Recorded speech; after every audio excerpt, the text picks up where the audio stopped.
What's going on, everybody? It's Achilles LBT coming at you with a brand new video. And in today's video, we are currently on the PTR, and to be honest, I'm actually really excited about the addition of Ariel, and I'm actually looking forward to putting out a video showcasing this hero right here that I'm showcasing on the screen. But the current reality is this right here. I don't necessarily do the custom match thing, especially like people I don't know and whatnot. So in order to get a video with Ariel right now as it stands, it would take a lot of time to get that done. And that's just hoping that the game actually goes through, because I've actually been in situations where I joined the game as a different hero, and for whatever reason somebody would disconnect, and I would just like immediately feel really bad for the player that tried to queue up as Ariel, because for all we know, they waited like 10 to 15 minutes to join the game. They finally got that game to go, and then somebody disconnected right away, starting the whole process all over again. So instead of going through that, and I do apologize for any kind of background noise right now. There's some kind of loud vehicle going on outside right now, but wow, that's really obnoxious. But for the purpose of this video, seeing as we're not showcasing the hero, what we are going to be looking to do, let me go back to Ariel for a second to showcase. That is really obnoxious. We're going to go back to Ariel for a second and showcase one of her abilities that we're looking to take advantage of, and that's Bestow Hope. Basically, you put this over a character, you bestow hope upon an ally, and the passive ability is 40% of the damage you deal to heroes, and 8% dealt to non-heroes is stored energy. And basically, when you put this on another character, we also, as the target, as the recipient of this ability, you also grant Ariel energy. So the idea behind this video is trying to find other heroes that kind of synergize with her well, to actually give her a leg up, if you will, on having energy on deck. So we're going to be attempting that with Sonya, because Sonya is one of the more offensive heroes that I could think of. Obviously, I feel a certain level of comfort using her, so we're going to try this out and see how this goes. My blades are yours. Heroes, All right, so we currently find ourselves on the Dragonshire. The compositions are a little out there, a little bit. First of all, I'm like still finding it hard to get used to the green health bar now. I find it a little bit jarring. But either way, this friendly composition with myself as Sonya, a Jaina, a Cho'Gall user, and an Ariel, going against the Silence Illidan, another Ariel, a Chromie, Kael'thas, and a Muradin. Now, it's worth pointing out that the Cho'Gall and the Ariel all queued up together. So if they're on voice comms, then it's pretty safe to assume the Cho'Gall is going to get the lion's share of Bestow Hopes on this team. So maybe this may not go exactly according to plan, but we're going to stick with it regardless and see how this goes. One thing I'm glad about, though, anytime I queue up as Sonya in a quick match setting, I'm fortunate that if we have like another actual frontline on the team. I don't like frontlining with Sonya, because then I have to spend more time doing things that she's not accustomed to doing, rather than doing damage. And then, of course, you have to hear about it at the end of the game. So, nothing much going on in the mid lane right now. I am going to move to the top lane. Again, now, because they're in a party together, I'm fully expecting... I shouldn't have done that. Because they're in a party together, I'm fully expecting the Cho'Gall to get the lion's share of the stuns. I could always do this, buddy. Oh, and I'm going to die now. But not before we take out Muradin.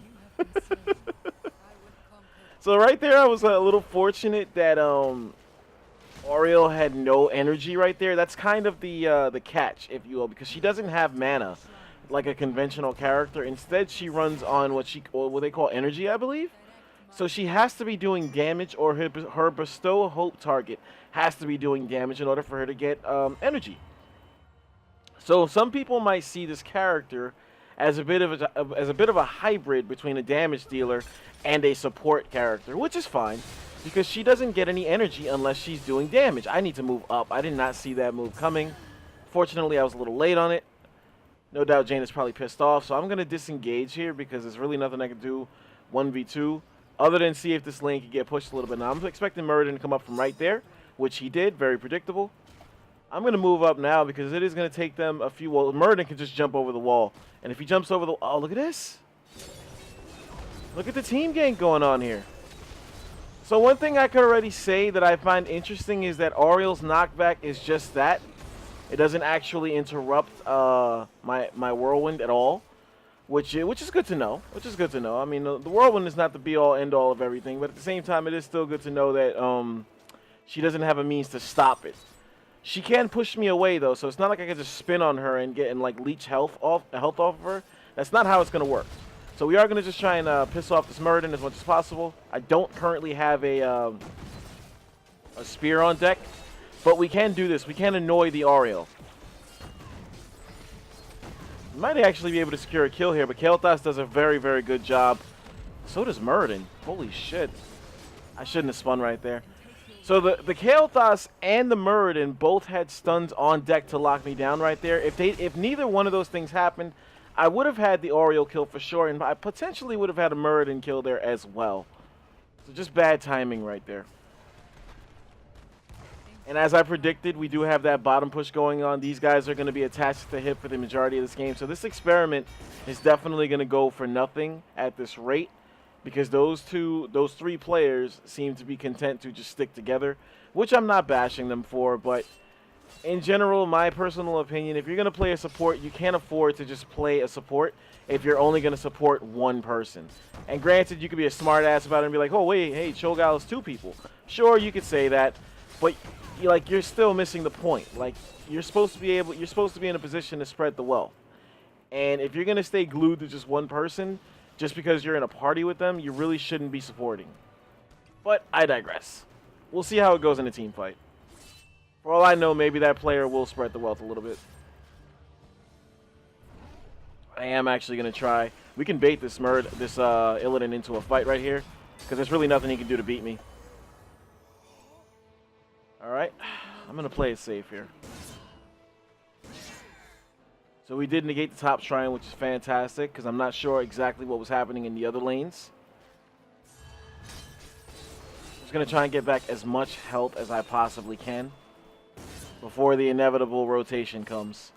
So right now, I'm just trying to stay up here and soak XP for my team. There goes the rotation, as I called it. I'm pretty sure Muradin's not alone, so we're going to have to be careful. I'm going to try and edge my way back a little bit in advance. Chromie is that there goes the extra help. So they do send 3 people up top again, just like they did last time. I'm going to heal up a little bit and be able to survive just fine. Thankfully, I had a tap on deck. So that's like the 3rd time that I've seen like 3 targets come up top just to try and kill me. I have no problem trading with this guy at all. I can just heal right through that. So the Silence player is definitely just going for broke right now. So this is not something that surprises me. I'm pretty sure it's something that his teammates aren't really on board with either. I kind of have no choice but to do this until like I get some kind of help. Because if not, he's just going to keep smashing his face into stuff. And potentially getting lucky and actually getting something done. So because we lost the dragon, we should try to secure this. I really thought Jaina was going to be able to get that. Interesting. And we don't have 10. A little disclaimer right now. I actually do want to apologize for not having a video on deck for I think like 4 or 5 days now. But I want to put it out there that it's not for a lack of trying. I've actually been trying to record videos for the past 3 or 4 days. But every time I do try, the videos go bad, for a lack of a better way to put it. The games go bad before you know it, and then it like becomes something that's unusable. So I do need to queue up a fucking ult here. I'm gonna go Wrath. Fuck it. I'm gonna see Wrath. I'm gonna get this guy off of me. That'll definitely get him to disengage. Now he's back. He may actually catch me here. Or not.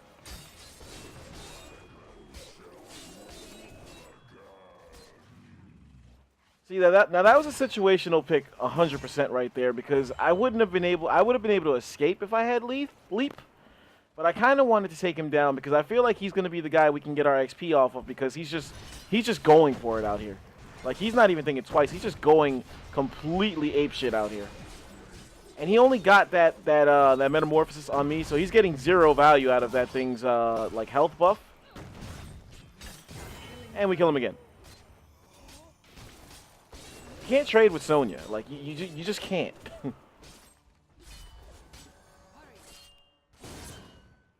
It's worth mentioning, I don't even have the healing talent at level 1, and I was still able to do that. I am going to rotate to the middle lane right here.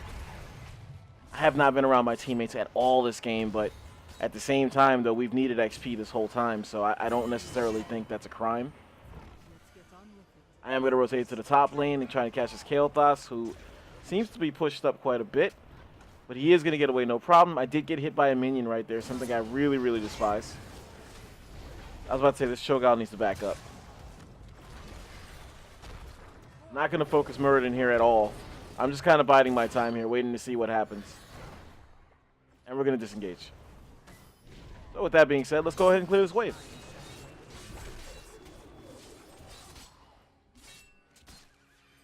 Agreed. Health situation is definitely in a good place right now. I should finish off these few minions to try to help us get to 13. That's exactly what I'm going to do. We have a healthy amount of minions up here now. 9 seconds. I could potentially clear one more wave before having to go up. That's exactly what I'm attempting to do. There we go. Activate the shrines.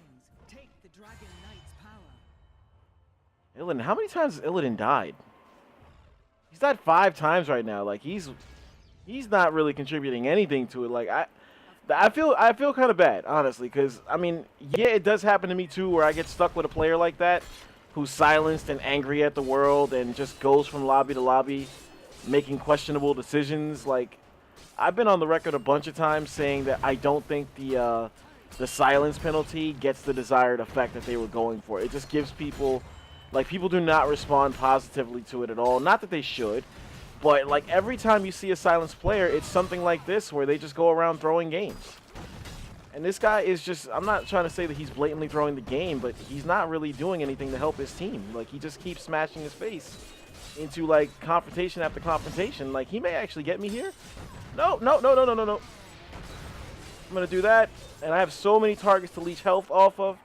And I have my own heal. And we got a dragon in the meantime. That was looking a little scary for a second. A little bit. And we still secure the kill. So we're getting mass value out of Wrath of the Berserker so far. So this has been a very, very solo-like game. You see that I'm leading on hero damage right now. I honestly think it's just because the enemy team has been, like, smashing their face into me. Not necessarily because I'm having a good game. I do want to get involved here. I just want to keep this Muradin away from the actual conflict. Because for some reason he thinks he's going to kill me here. Did not happen. I can just bait people so well, like, in this game right now.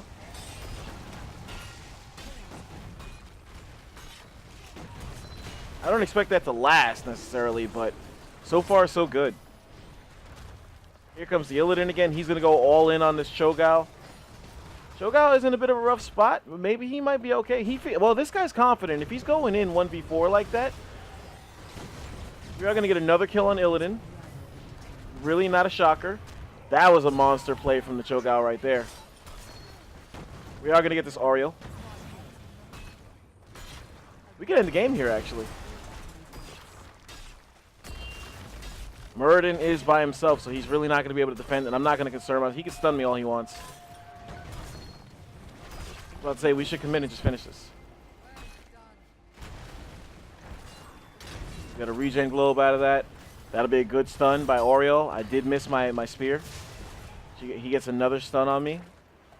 I almost feel like we could end the game here. I really do. Like, if we would just hit the core, which I'm going to start doing now because I do briefly have Wrath of the Berserker. Okay, now we're not going to be able to. Now we need to escape. If there was a window there, we definitely missed it. All right, I'm not going to stay. I'm not going to hang out here and potentially get killed. You could argue that I could have went for a camp right there, but I think I missed the window.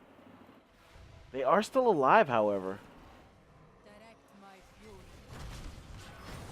Wow, they're actually doing good.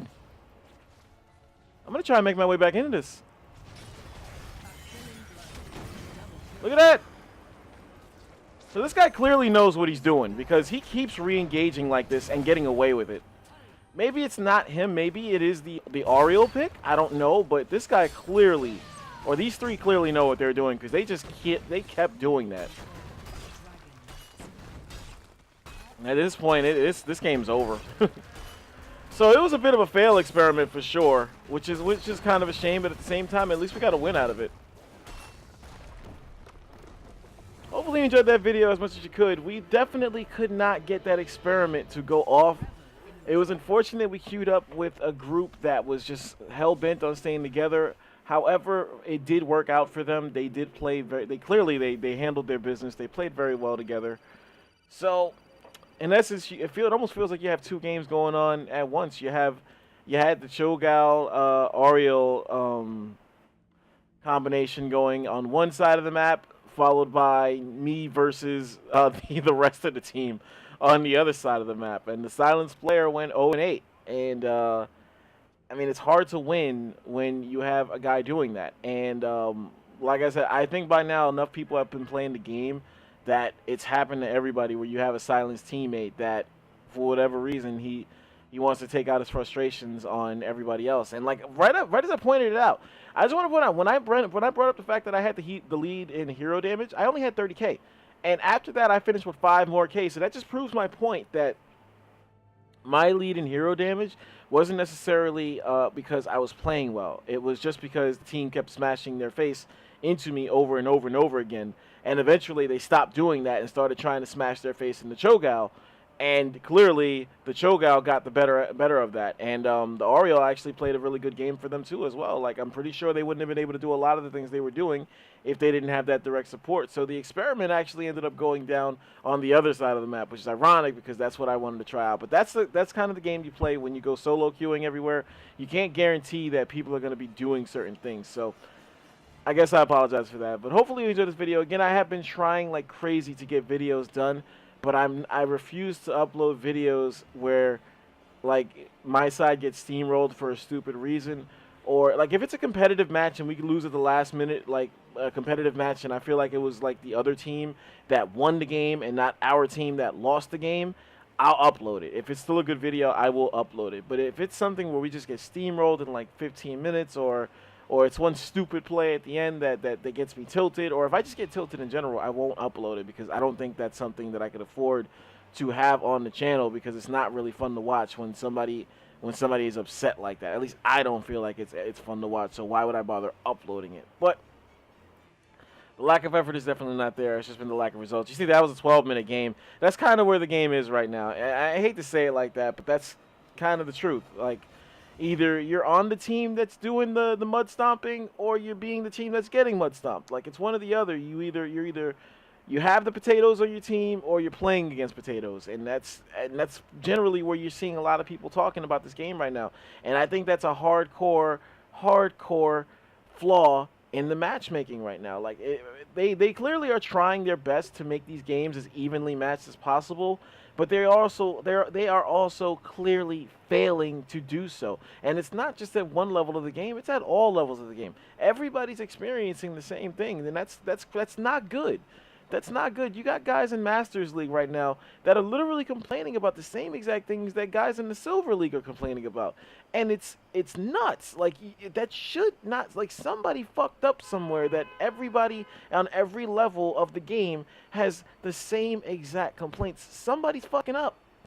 And that's where the game is right now. Like I said, I didn't even notice that. Like, a 12-minute game. We didn't even hit level 20. A 12-minute game, 12 and a half minutes.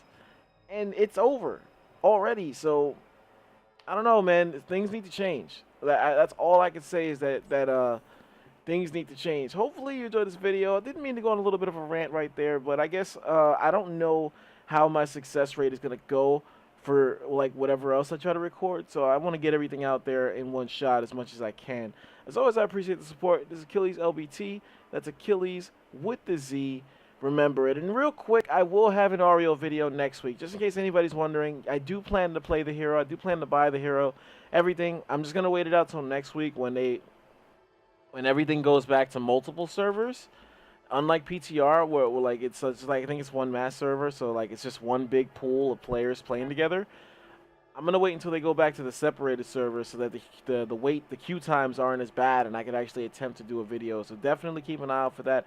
It's not that I don't want to play the hero; it's just that I don't want to wait for 15 minutes and then hope that I have a good team that does a good job of helping me showcase whatever the hero is good at, because I haven't exactly used her yet, so I can't comment on anything about her. So just keep an eye out for that. I'll see you guys later.